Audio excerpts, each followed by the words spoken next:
But running through the lineups here, at the bottom of your screen, you see our crew from Gordon, Lucia Hopkins, and Elizabeth Romeo.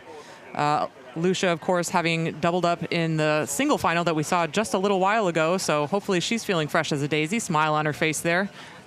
Just hopping out of the single and straight into this double.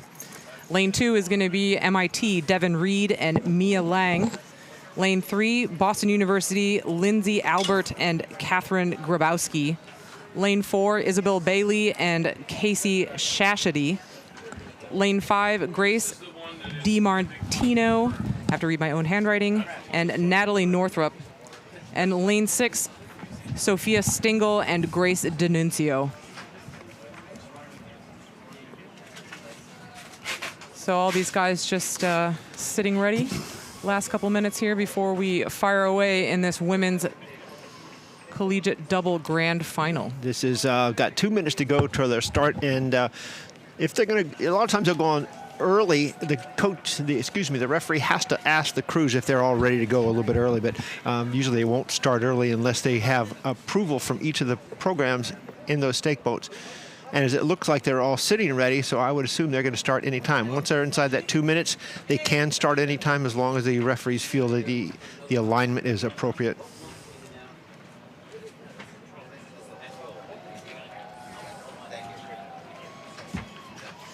One of the things I look for on the line are the blades buried properly. Are they too high out of the water? Sometimes they're not squared up. Yeah, and again, I am just, as a sculler myself, I am just so excited to be watching some sculling at such a high collegiate level and seeing these athletes have the opportunity to compete in sculling events at a cool event like the Dad Vail. And you're absolutely right. Here at the Jefferson Dad Vail, it's just, we wanted so many times those scullers from way back when to have sculling in the collegiate ranks, and it actually was a little bit of a fight to get them in here because it would take away or potentially take away from the big boats, meaning you might have viable athletes in sculling events that could have been in a sweep boat. But I'm so glad to see sculling now as part of the mainstream of collegiate rowing. And here we go with a start in this grand final of the women's double. Wow, that MIT boat really just shot out of there. Did not waste any time getting the stroke rate up and getting that boat moving off the start. That was the one in lane 5, I assume? Yes, that's what we're looking at, the outside lane. Yes. It was actually lane 2, and that's why they're not in the picture anymore. Okay. But yeah, really good start from one of the 2 MIT boats in this race. Nice and aggressive. Let's see if that quick start pays off for them as we get into the body of the race. Pretty tough to see these tiny boats from this distance on this little split screen image at the moment, but we are anticipating our crews in the middle of the course. Our Boston University crew and our Princeton crew are going to be those favored crews coming into this grand final. And you know, you've got 2 MIT crews here in Wisconsin. These are all what we consider, I won't call them all Division I. MIT, I'm not quite sure what their category is. Do you know? Touchy subject. They are technically classified as Division I, even though they're more of a Division III sized school. Okay. Don't ask their coach about it. Okay.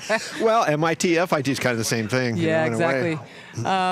So anyways, politics aside, we're just going to take a look at these women scullers coming down the course. One of the boats that we can see, tiny as it may be, on this course is this Wisconsin boat. Obviously part of a very large lightweight Wisconsin contingent that's here at the Dad Vail this weekend. The stroke seat of this boat, Sophia Stingle, is actually a self-taught sculler, someone who learned the sculling motion and the sculling movements off of YouTube during COVID quarantine. Holy moly. YouTube, that's amazing. Holy moly. I know from my experience as a sculler, I definitely needed more than YouTube to get it right. And some might say I still don't have it right. So props to her for getting to the point where she can row this well at this level in this event. Yeah. But cool little fact about Sophia there stroking this Wisconsin double. Well, that also goes to show the importance of YouTube and what you can learn on there. And by the way, all of these events will be streaming live on YouTube and archived on YouTube. So if you haven't had enough of our really awesome commentary yet, you can always go back and relive all of these wonderful moments between myself and Casey and all these athletes on YouTube for the rest of your life. So we see this Wisconsin boat actually on the left side of your picture. They're maybe on a collision course at the moment, making me a little nervous here. Oh, yeah. With that MIT boat in the lane next door. Maybe the MIT boat just a little more aggressive on that dogleg turn as they're coming through the bridge, but it does look like they've avoided that for now. We're just going to put an image over that so we don't see any violence on the screen. But we see our results here from the men's freshman 8, that clear margin of victory in that Temple boat. 10 seconds ahead of Grand Valley. There we go. Yeah, so here we are back with our Boston University. That's Princeton there. Boston University just went out of your screen on the right-hand side as that logo came down. Yeah, and a nice job here by these Princeton athletes. Again, in one of those middle lanes, we do make them one of the favored crews for the medals coming through this grand final.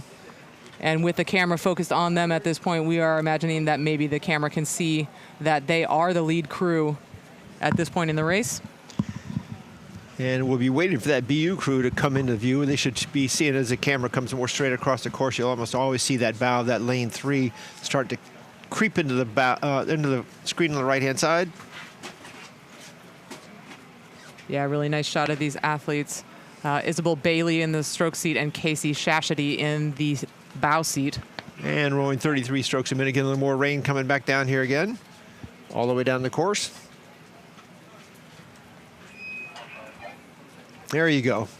Yeah, and there's our boat from Boston University right up there with Princeton, giving them a nice challenge as we come through the middle of the course.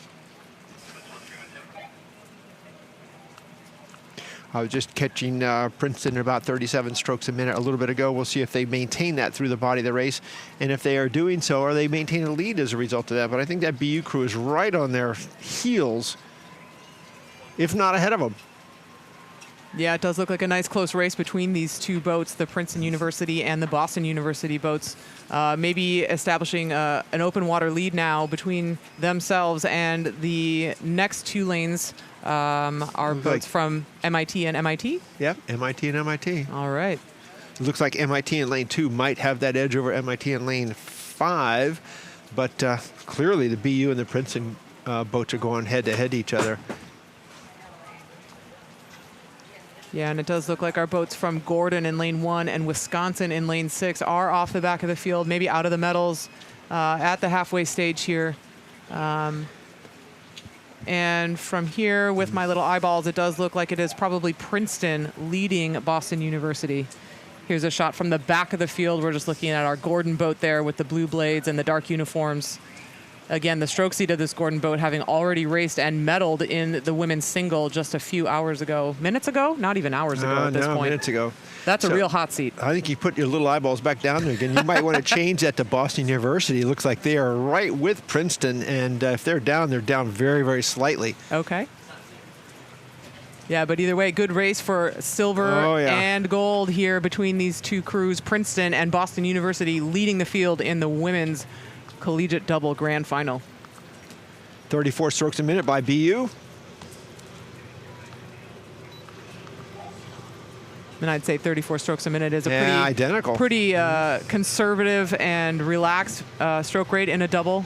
We talked about what stroke rates might look like in some of these smaller boats, and the double does go and run significantly faster than the women's pair that we saw come down the track earlier. With those women's pairs coming down at maybe like 36 and 37 strokes a minute, we might expect to see these doubles, many of whom might be lightweight athletes, rating at least that higher, maybe even a little bit higher. So that Princeton boat does look like they have that lead. If there was a lead change around, it wasn't for long. Yeah, it does look like Princeton is rowing away with this now as they are mounting their sprint coming through the island and into the red buoys. Clear open water lead for the Princeton boat. Isabel Bailey and Casey Shashady rowing away with this. And I think they just changed their rhythm a little bit, and you can just see the boat just motoring through the waters like they are just gliding along the surface. Very, very little check, very little drop back in the stern of the boat as they approach the catch and make that entry in the water. Yeah, that's nice. Boston U coming up hard for silver now. Very clear margin from them. Back to third place. It's going to be one of these MIT boats. It's going to be the MIT boat from lane 2. That's right. And MIT. Devin Reed and Mia Lang. And MIT from lane 5. In 5th. fourth. No, it's a fifth place position. Over lane 6, Wisconsin.